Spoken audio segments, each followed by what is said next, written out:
Assalamualaikum teman-teman semuanya, apa kabar? Jumpa lagi dengan Bunda di Tips Bunda.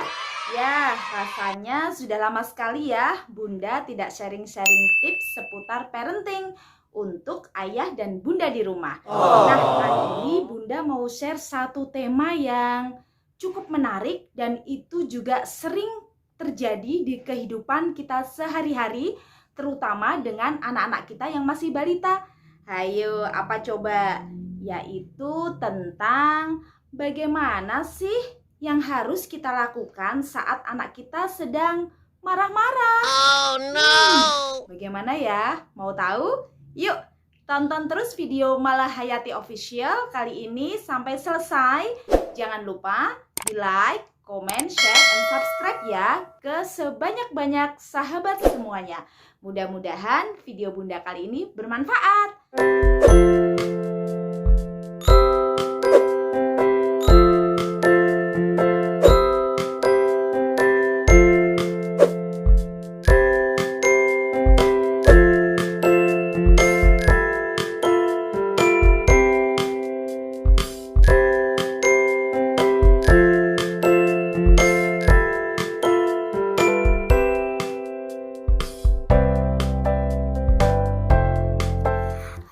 Sebelum lanjut, jangan lupa di subscribe ya, biar aku semangat bikin video. Nah, kalian kalau subscribe itu dapat giveaway loh. Nah, makanya subscribe kalau mau dapat giveaway. Oke, enjoy the video. Oke, ayah bunda di rumah. Kita sering sekali pada saat memiliki anak balita, kita kerepotan pada saat mereka tantrum atau marah-marah nggak jelas. Biasanya itu terjadi karena anak kita menginginkan sesuatu yang tidak kita turutin atau meminta sesuatu yang kita juga tidak tahu bahasa mereka, sehingga anak ini kesal sehingga marah-marah deh sama kita. Nah, kalau seperti itu, apa yang ayah bunda lakukan? Ternyata yang harus kita lakukan adalah yang pertama, kita tidak boleh mengikuti pola anak kita. Atau pada saat anak kita marah-marah, kita terpancing ikut marah-marah. Wah, itu ternyata tidak diperbolehkan ya. Bunda pernah mengikuti satu seminar yang diadakan di sekolahnya Mbak Mala waktu itu. Kebetulan didatangi oleh dua penulis buku favoritnya Bunda banget. Alhamdulillah, Bunda seneng banget saat itu bisa ketemu dengan mereka berdua, yaitu Pak Cahyadi Takaryawan dan Ibu Ida Nurlaila. Wah, ternyata beliau mengatakan, pada saat anak marah sama kita, lalu kita ikutan marah ke anak kita, itu berarti kita mengikuti polanya anak kita. Nah, sebagai orang tua, kita harus belajar juga untuk mengendalikan diri agar kita tidak terpancing ikut marah atau bersikap sama dengan anak kita. Karena ya, kita orang dewasa, kita sudah bisa lebih bijak berpikir mana yang baik, mana yang buruk. Sedangkan anak kita, kadang mereka juga tidak tahu bahwa apa yang dilakukan itu adalah konsepnya marah. Nah, begitu ya teman-teman semuanya. Oke, lalu Bunda sudah mengumpulkan, ada salah satu artikel di halodoc.com, ada 7 hal yang bisa kita lakukan saat menghadapi anak kita marah. Apa saja itu? Bunda bacakan ya. Yang pertama adalah ajari anak kita tentang perasaan. Lalu yang kedua, ciptakan termometer amarah. Yang ketiga, beritahu anak apa yang harus dilakukan. Yang keempat, ajari teknik mengelola marah. Yang kelima, jangan pernah mengalah pada anak yang sedang marah. Yang keenam, beri hukuman yang wajar. Dan yang ketujuh adalah hindarkan tontonan kekerasan atau kasar. Nah, Bunda mau mencoba menjelaskan satu persatu ya. Yang pertama, ajari anak tentang perasaan. Nah, ini seperti yang tadi disampaikan Bunda di awal, seringkali anak kita itu sebetulnya tidak bermaksud marah, ayah bunda, tapi dia tidak mengerti bahwa apa yang dilakukan itu adalah bentuk dari sikap marah.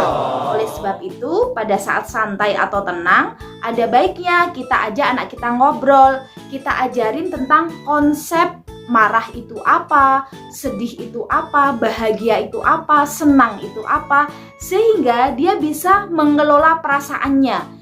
Dia bisa tahu kapan saya harus marah, kapan saya harus cuma kesal saja, atau perlukah saya melempar mainan saya. Nah, kalau anak kita sudah tahu konsep-konsep perasaan itu, insya Allah anak kita akan lebih mudah mengendalikan emosinya. Lalu yang kedua, nah ini menarik sekali nih dari halo.com itu. Ciptakan termometer amarah. Wah, kayaknya perlu kita coba ya. Bunda juga belum pernah sih. Jadi ternyata perlu kita membuat skala 1 sampai 10. 1 sampai 10 kebalik ya. Nah, lalu kita bikin tulisan. Mungkin 1 itu gembira. Lalu 2 seperti apa? 3 seperti apa? 5 sedang marah. Lalu 10 sangat marah. Nah, ajari anak untuk menempatkan kira-kira dia di level mana marahnya. Nah, dengan begitu mungkin bisa mengontrol marahnya anak kita. Lalu yang ketiga, beritahu anak apa yang harus dia lakukan. Nah, ini juga penting. Jadi, agar anak tidak melulu melakukan hal-hal yang sifatnya merusak. Biasanya kalau anak kita marah, ngapain? 1, melempar mainan. 2, mungkin menggunting-gunting buku, padahal itu buku pelajaran yang penting. Lalu mungkin menggedor-gedor pintu, menutup pintu dengan kasar. Lalu apa saja? Nah, coba kita ajari anak kita untuk lebih mengelola perasaannya.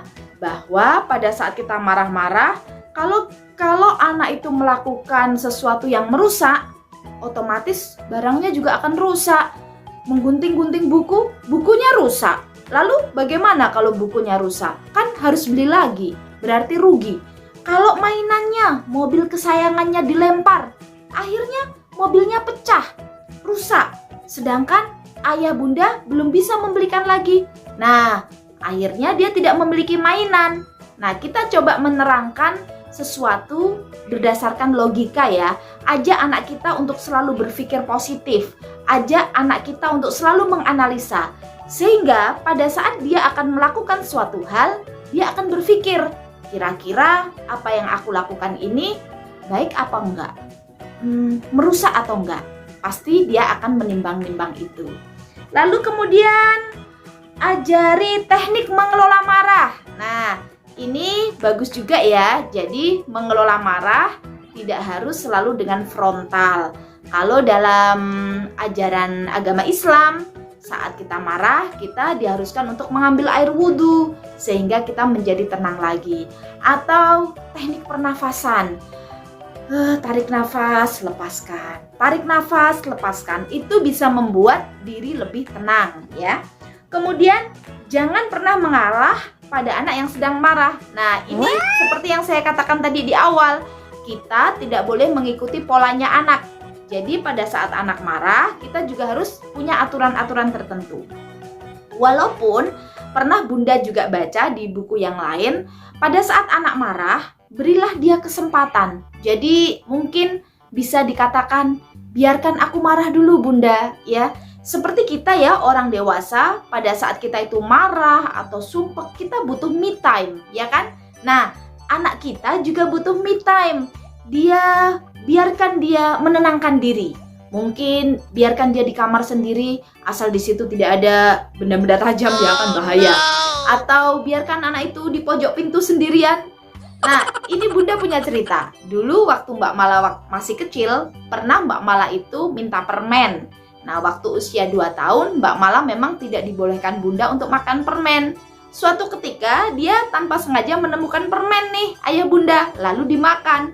Nah, saat itu karena bunda itu sudah punya aturan tidak boleh makan permen, dimintalah permen itu. Wah, Mbak Mala ngamuk luar biasa ya bunda, sampai meraung-raung, meronta-ronta. Tapi bunda mencoba cooling down, tenang. Bunda bilang sama Mbak Mala waktu itu yang baru berusia sekitar 2 tahunan. Oke, sayang, Mbak Mala boleh marah-marah, boleh nangis, silahkan nangis dulu. Tapi bunda tidak akan memberikan permen ini untuk Mbak Mala. Kalau Mbak Mala mau marah, silahkan bunda kasih kesempatan untuk marah. Setelah itu bunda biarkan, bunda tinggal pergi saja dan Mbak Mala masih menangis. Lalu ternyata menangisnya nggak lama, cuma sekitar 5 menitan saja. Akhirnya dia berhenti sendiri dan dia mendekati bunda, lalu memeluk bunda. Wah, senang sekali kan? Jadi ayah bunda di rumah, pada saat anak marah kita jangan terpancing untuk ikutan marah, oke? Lalu kemudian, beri hukuman yang wajar. Pada saat anak kita mungkin tidak bisa kita handle dan sebagainya, boleh kita beri peringatan, tapi beri hukuman yang wajar ya. Jangan hukuman yang menyiksa atau kemudian memberikan trauma, jangan. Karena orang tua itu berfungsi untuk mendidik dan mengasuh ya. Jadi kita tidak boleh dengan kekerasan. Kemudian yang terakhir, hindarkan tontonan kasar dan agresif. Nah, yang harus Bunda jelaskan di sini, sebetulnya anak itu adalah peniru yang ulung. Jadi, menurut Pak Happy Trenggono, salah satu motivator yang keren juga menurut Bunda, anak itu sebetulnya mendengarkan apa yang dikatakan orang tuanya. Tapi anak akan lebih merekam dan melakukan apa yang dilakukan orang tuanya. Nah, itulah pentingnya orang tua menjadi uswah hasanah untuk anak-anak kita. Begitu juga kita juga harus menyortir tontonan yang dilihat anak kita. Zaman sekarang kan era bebas informasi ya, medsos di mana-mana. Anak-anak kita mudah sekali mengakses YouTube, melihat video, melihat TikTok dan sebagainya.